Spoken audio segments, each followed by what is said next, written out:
Hello, class. Welcome to A Teacher's History of the United States. Thanks so much for joining me today. Today we're going to do something a bit different.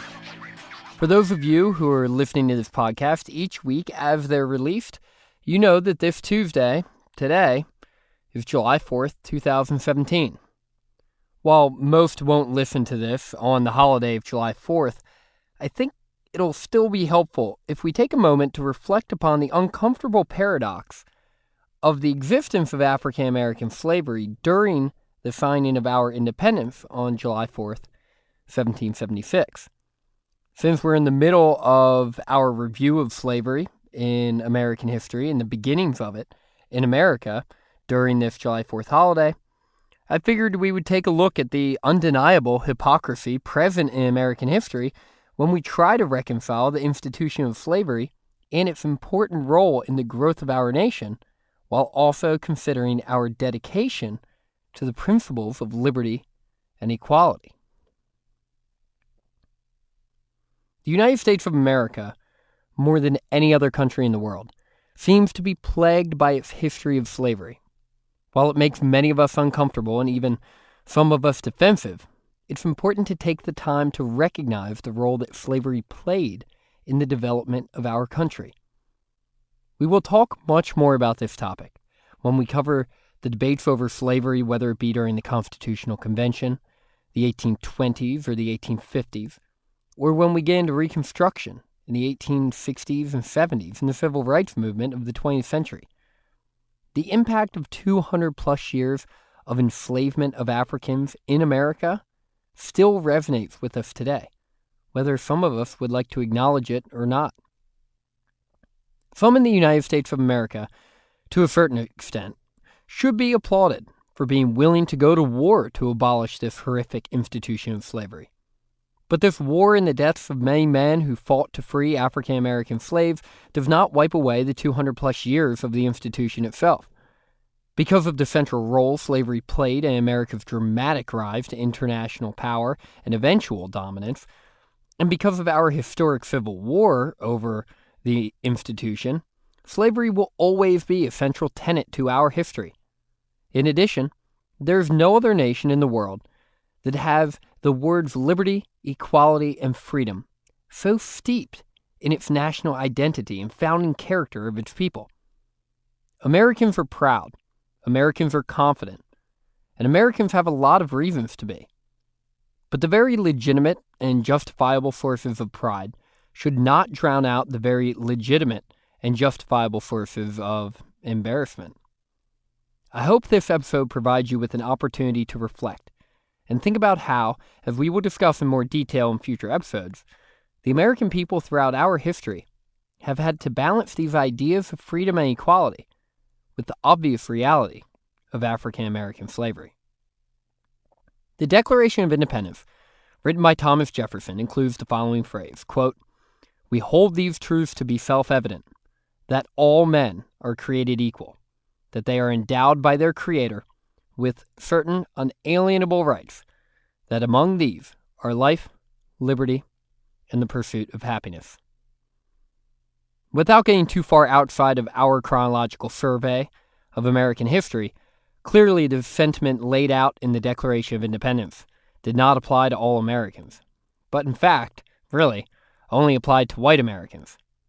And one could argue that they only applied to white, male, landowning Americans.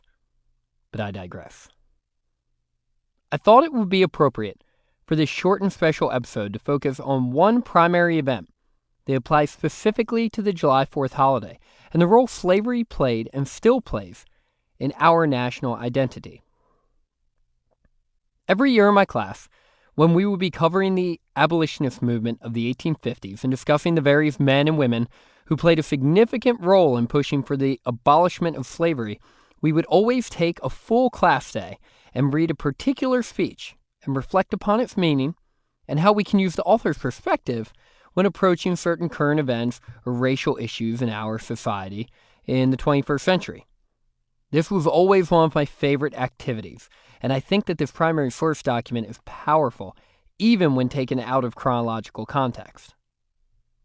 Frederick Douglass one of the most famous abolitionists and one of the most skilled orators in American history, gave a powerful address on July 5, 1852, commemorating the signing of the Declaration of Independence, held in Rochester's Corinthian Hall. Douglas, a former escaped slave, knew better than anyone else the horrors of slavery and could not ignore the obvious hypocrisy that the 4th of July represented to African Americans prior to the Civil War, and for many in the South even after the Civil War. I thought it would be appropriate to read excerpts from the speech and talk about how and why Douglas said the things he said, and try to put ourselves in the shoes of not only Frederick Douglass, but also those white American citizens who invited him to speak and were sitting there listening to him that day. Douglas begins his speech in a fairly conservative fashion, recognizing the importance of the holiday and the great potential of a still young and immature nation. Quote, "Mr. President, friends and fellow citizens, he who could address this audience without a quailing sensation has stronger nerves than I. I do not remember ever to have appeared as a speaker before any assembly more shrinkingly, nor with greater distrust of my ability than I do this day. A feeling has crept over me, quite unfavorable to the exercise of my limited powers of speech. The task before me is one which requires much previous thought and study for its proper performance. I know the apologies of this sort are generally considered flat and unmeaning. I trust, however, that mine will not be so considered. Should I seem at ease, my appearance would much misrepresent me. The little experience I have had in addressing public meetings and country schoolhouses avails me nothing on the present occasion. The fact is, ladies and gentlemen, the distance between this platform and the slave plantation from which I escaped is considerable, and the difficulties to be overcome in getting from the latter to the former are by no means slight. That I am here today is to me a matter of astonishment as well as of gratitude. You will not therefore be surprised if in what I have to say I evince no elaborate preparation, nor grace my speech with any high-sounding exordium. With little experience and with less learning, I have been able to throw my thoughts hastily and imperfectly together, and trusting to your patient and generous indulgence, I will proceed to lay them before you." Douglas then begins to show his respect and admiration for the Founding Fathers and the character of the men that founded this nation. In addition, in this following passage, we can see Douglas trying to compare the revolutionaries with abolitionists, imploring the abolitionists in this New York crowd to continue their path towards equality for all, no matter the challenges. Quote, "But your fathers who had not adopted the fashionable idea of this day, of the infallibility of government and the absolute character of its acts, presumed to differ from the home government in respect to the wisdom and the justice of some of those burdens and restraints. They went so far in their excitement as to pronounce the measures of government unjust, unreasonable, oppressive, and altogether such as ought not to be quietly submitted to. I scarcely need say, fellow citizens, that my opinion of those measures fully accords with that of your fathers. Such a declaration of agreement on my part would not be worth much to anybody. It would certainly prove nothing as to what part I might have taken had I lived during the great controversy of 1776. To say now that America was right and England was wrong is exceedingly easy. Everybody can say it. The dastard, not less than the noble brave, can flippantly descant on the tyranny of England towards the American colonies. It is fashionable to do so. But there was a time when to pronounce against England and in favor of the cause of the colonies tried men's souls. They who did so were accounted in their day plotters of mischief, agitators and rebels, dangerous men. To side with the right against the wrong, with the weak against the strong, and with the oppressed against the oppressor. Here lies the merit, and the one which of all others seems unfashionable in our day. The cause of liberty may be stabbed by the men who glory in the deeds of your fathers. But to proceed. feeling themselves harshly and unjustly treated by the home government of your fathers, like men of honesty and men of spirit, earnestly sought redress. They petitioned and remonstrated. They did so in a decorous, respectful, and loyal manner. Their conduct was wholly unexceptionable. This, however, did not answer the purpose. They saw themselves treated with sovereign indifference, coldness, and scorn, yet they persevered. They were not the men to look back. Douglas then specifically references the Declaration itself and notes the importance and value in the principles upon which it was written and agreed.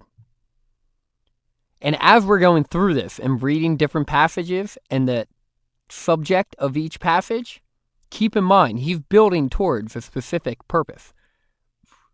Quote, on the 2nd of July, 1776, the Old Continental Congress, to the dismay of the lovers of ease and the worshippers of property, clothed that dreadful idea with all the authority of national sanction.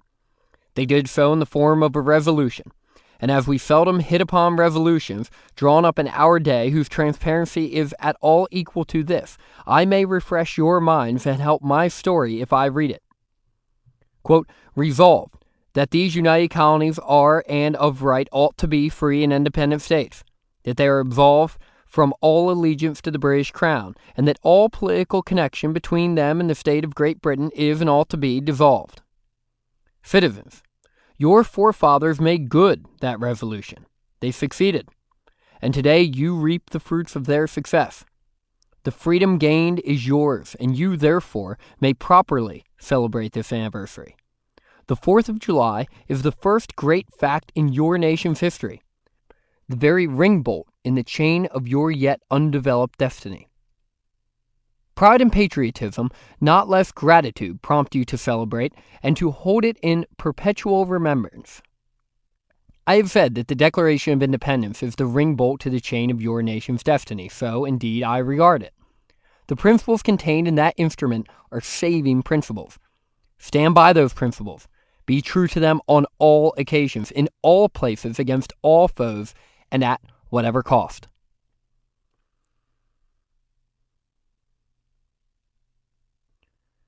Douglas's mood then changes.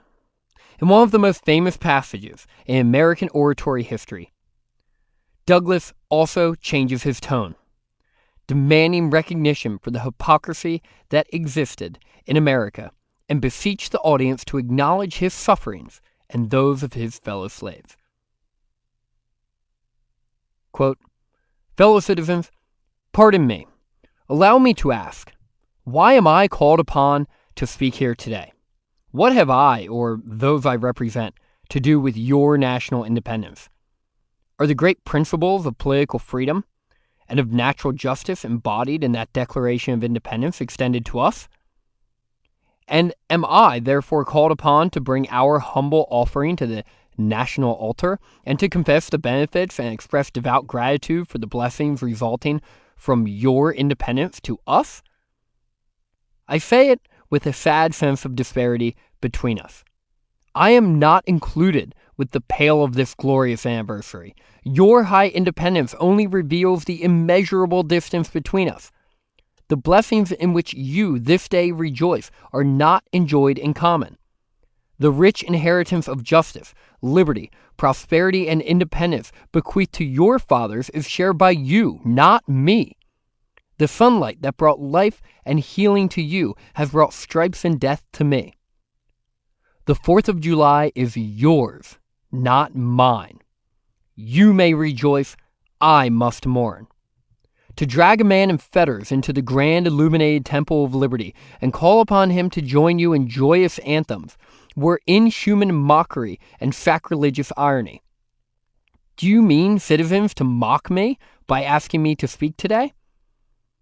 Fellow citizens, above your national tumultuous joy, I hear the mournful wail of millions, whose chains, heavy and grievous yesterday, are today rendered more intolerable by the jubilee shouts that reach them.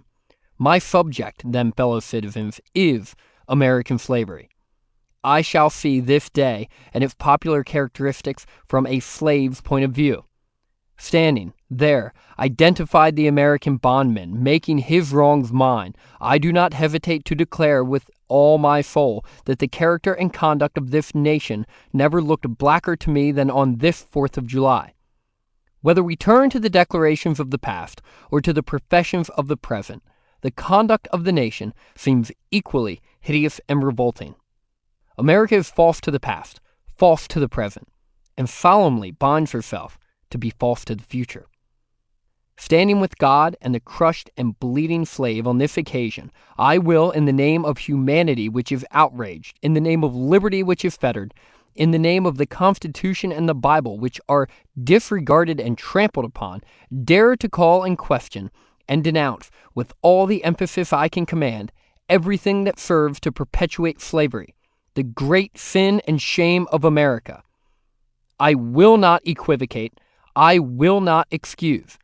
I will use the severest language I can command, and yet not one word shall escape me that any man whose judgment is not blinded by prejudice, or who is not at heart a slaveholder, shall not confess to be right and just. What, to the American slave, is your 4th of July?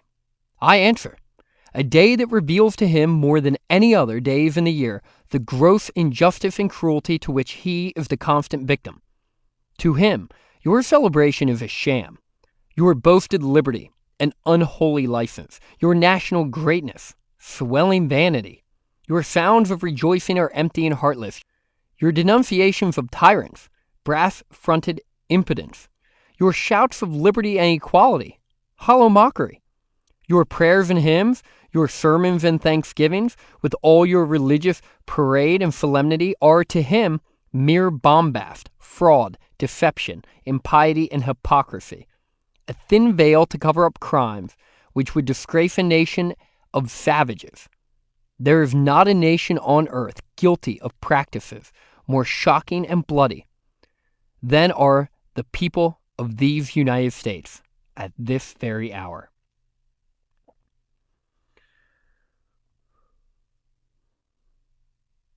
After this startling and powerful rebuke, Douglas calms himself. He notes the progress and hope of the nation, a nation that has potential to still be great, in a world that was becoming increasingly more aware and connected. Quote, allow me to say, in conclusion, notwithstanding the dark picture I have this day presented of the state of the nation, I do not despair of this country. There are forces in operation which must inevitably work the downfall of slavery. The arm of the Lord is not shortened, and the doom of slavery is certain. I therefore leave off where I began, with hope. While drawing encouragement from the Declaration of Independence, the great principles it contains, and the genius of American institutions, my spirit is also cheered by the obvious tendencies of the age. Nations do not now stand in the same relation to each other that they did ages ago. No nation can now shut itself up from the surrounding world and trot round in the same old path of its fathers without interference. The time was when such could be done. Long-established customs of hurtful character could formally fence themselves in and do their evil work with such social impunity. Knowledge was then confined and enjoyed by the privileged few, and the multitude walked on in mental darkness. But a change has now come over the affairs of mankind. Walled cities and empires have become unfashionable. The arm of commerce has borne away the gates of the strong city. Intelligence is penetrating the darkest corners of the globe. It makes its pathway over and under the sea as well as on earth. Wind, steam, and lightning are its chartered agents. Oceans no longer divide but link nations together. From Boston to London is now a holiday excursion. Space is comparatively annihilated. Thoughts expressed on one side of the Atlantic are distinctly heard on the other. The far-off and almost fabulous Pacific rolls in grandeur at our feet. The celestial empire, the mystery of ages, is being solved. Douglas's Rochester speech is one for the ages. Seldom do we hear truer words spoken with more emotion and eloquence. On this July 4th holiday, take a moment to just reflect on our past. Try to sympathize or empathize with the struggles of slaves, freedmen, and abolitionists during this period. Get yourself outside your comfort zone. Make yourself vulnerable in reflection, something that's never easy, but almost always a worthwhile practice. And then, celebrate our great nation with your friends and family. Because for all of our failings in the past, America is just that, a great nation. And the more we educate ourselves and try to understand the struggles and perseverance of those that came before us, the better our future will be. Thanks for listening. And hopefully now you can take pride in knowing just a little bit more about the history of the United States. Class dismissed.